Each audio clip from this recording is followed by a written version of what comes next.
Salam saudara yang dikasihi oleh Tuhan. Sebelum kita mendengar firman Tuhan, saya ajak saudara untuk berdoa. Bapa, terpuji Engkau oleh karena kasih karunia-Mu berlimpah-limpah bagi kami, tak terbatas kasih-Mu, kuasa-Mu hebat bagi kami. Sebentar kami akan mendengarkan kebenaran firman-Mu, belajar dari firman-Mu, oleh karena firman-Mu Engkau sendiri. Urapi hamba-Mu, berkati yang mendengarkan kebenaran firman-Mu. Haleluya. Amin. Saudara yang dikasihi Tuhan,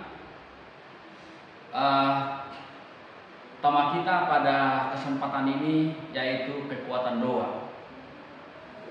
Kekuatan doa. Saudara yang dikasihi Tuhan, ada banyak orang berkata, berdoa tidak berdoa sama saja. Biasa saja yang dia rasakan. Tidak ada sesuatu yang berubah dari kehidupannya ketika dia berdoa dan tidak berdoa. Tapi hari ini saya mau beritahu buat jemaat Tuhan dimanapun saudara berada, bahkan juga buat sahabat-sahabat saya yang menyaksikan firman Tuhan ini, bahwa doa mampu mengubah segalanya. Oleh karena doa adalah kekuatan. Yakobus pasal yang ke-5 ayat yang ke-16 bagian B, doa orang benar sangat besar kuasanya. Doa orang benar sangat besar kuasanya. Artinya ketika orang percaya, orang benar berdoa, maka ada satu dampak yang luar biasa terjadi. Sehingga ketika orang berdoa yang percaya kepada Tuhan, yang mengasihi Tuhan, tidak akan pernah sama ketika dia tidak berdoa. Karena doa memiliki kuasa ataupun kekuatan. Nah, hari ini saudara yang dikasihi Tuhan, kita akan belajar dari satu tokoh yang mengalami kuasa doa, yang menikmati kekuatan doa. Dari kitab 1 Samuel pasal yang pertama ayat yang ke-6 ayat yang ke-7. Saya baca buat saudara. Tetapi madunya selalu menyakiti hatinya supaya ia gusar karena Tuhan telah menutup kandungannya. Demikianlah terjadi dari tahun ke tahun. Setiap kali Hana pergi ke rumah Tuhan, Penina menyakiti hatinya sehingga ia menangis dan tidak mau makan. Saudara yang dikasihi Tuhan, bahwa Hana ini adalah istri dari Elkana. Oleh karena Hana tidak punya anak, kemudian saudara-saudara yang dikasihi Tuhan, Hana dimadu, dan madunya namanya Penina. Nah, saudara yang dikasihi Tuhan, Penina ini punya anak, kemudian bahwa dia selalu menyakiti hatinya Hana supaya Hana gusar. Tekanan ini saudaraku tiap hari dialami oleh Hana. Mungkin saudaraku Penina berkata seperti ini, Hana, masa sih kamu itu gak bisa melahirkan?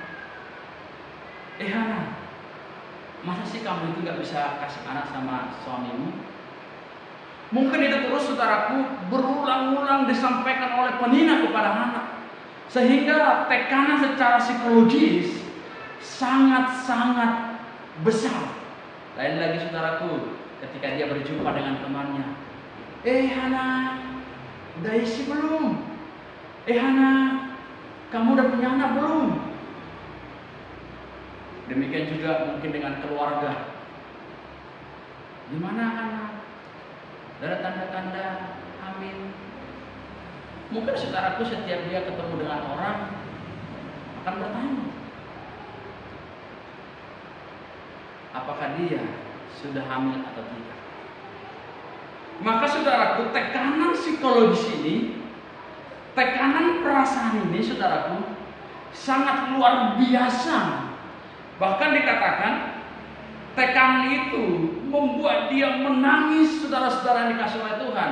Karena setiap Hana dan Elkana bersama dengan Penina pergi ke rumah Tuhan ke Shilo untuk mempersembahkan korban kepada Tuhan. Tiap-tiap tahun mereka lakukan, tiap-tiap tahun mereka kerjakan, dan di situ juga dia menangis. Maka dikatakan Penina menyakiti hati Hana sehingga ia menangis dan tidak mau makan. Tekanan ini berat, saudara-saudara yang dikasihi oleh Tuhan. Mungkin juga saudaraku ada yang persis mengalami seperti Hana ini. Sudah menikah 10 tahun, menikah 5 tahun, gak punya anak. Terus keluarga orang lain berkata, gimana? Udah hamil? Gimana? Udah isi? Bahkan juga ada yang mungkin mengajak, udah pergi aja ke tukang urut, pergi aja ke dukun, pergi aja ke paranormal, pergi aja ke yang bisa kasih anak, ya diurut, ya dikasih obat dan lain sebagainya, ke dokter, saudara-saudara. Karena tadi tekanan itu luar biasa. Tetapi saudara yang dikasih oleh Tuhan, bahwa Hana ini ketika tekanan itu datang bertubi-tubi kepada dia, saudaraku, dia datang kepada Tuhan. Dia adukan semua masalahnya kepada Tuhan. Dia bawa kepada Tuhan semua tekanan psikologis, tekanan perasaan, bahkan penderitaan itu dia bawa kepada Tuhan. Dia tidak pergi ke dukun, dia tidak pergi ke, saudaraku, ya, tidak pergi ke paranormal, tapi dia hanya pergi kepada Tuhan, berdoa, memohon belas kasihan-Nya. Itu yang dikatakan di dalam ayat yang ke-10. Dan dengan hati pedih ia berdoa kepada Tuhan sambil menangis terseduh-seduh.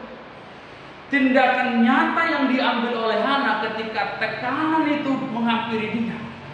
Dia bawa kepada Tuhan, dia berdoa karena dia tahu doa orang benar sangat besar kuasanya. Ada kekuatan yang luar biasa ketika orang benar berdoa. Maka dia berdoa bersungguh-sungguh sampai menangis kepada Tuhan, terseduh-seduh. Mungkin saudaraku dia berdoa, berikan, Tuhan, berikan aku, Tuhan, berikan aku anak. Sudah banyak tekanan yang bertanya kepada aku, yang berulang-ulang menyakiti hatiku.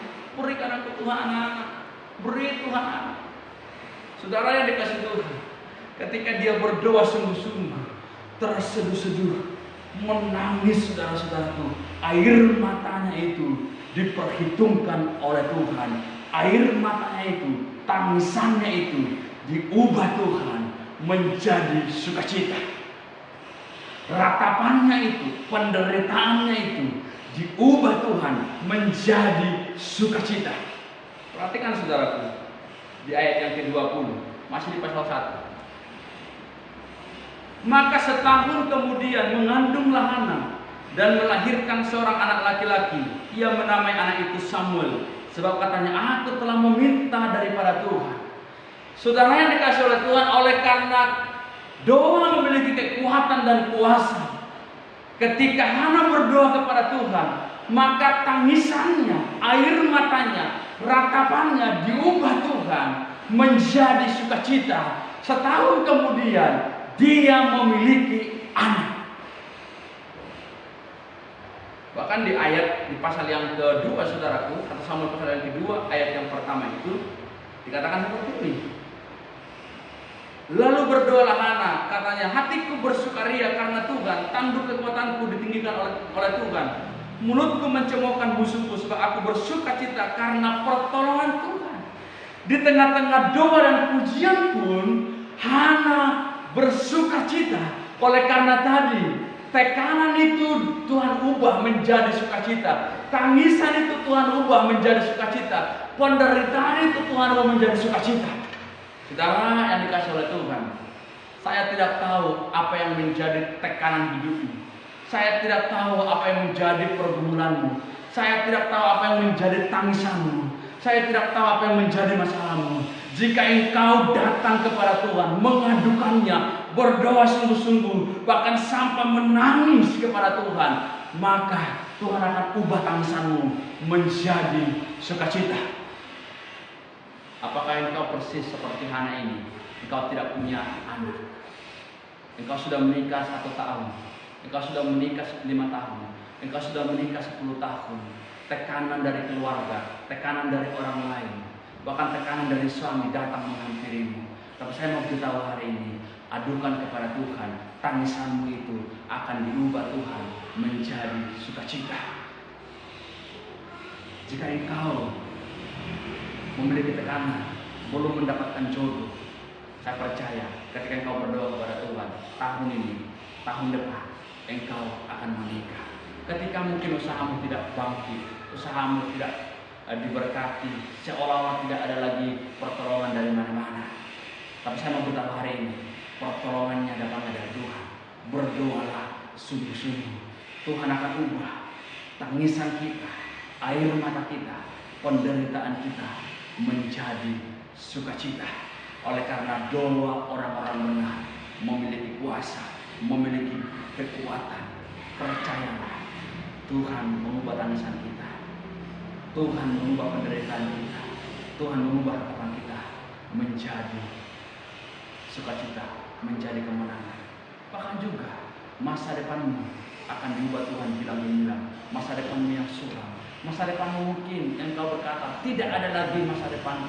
Mungkin engkau berkata, takdirku sudah seperti ini, takdirku tidak bisa diberkati, takdirku tidak bisa bangkit, takdirku tidak bisa kaya. Sama beritahu hari ini, ketika engkau berdoa kepada Tuhan, takdirmu itu yang menurut engkau tidak baik, Tuhan akan bisa ubah menjadi sukacita, kemenangan. Tuhan akan bisa ubah menjadi kemenangan. Mari kita duduk kepala, kita berdoa. Bapa Surgawi, biarlah Tuhan diberkati umat-umat-Mu, bahkan juga sahabat-sahabat hamba-Mu yang mendengarkan kebenaran firman ini. Tangisan mereka, ratapan mereka, pergumulan mereka, masalah mereka diubah Tuhan menjadi sukacita. Di dalam nama Tuhan Yesus kami berdoa mengucap syukur. Haleluya.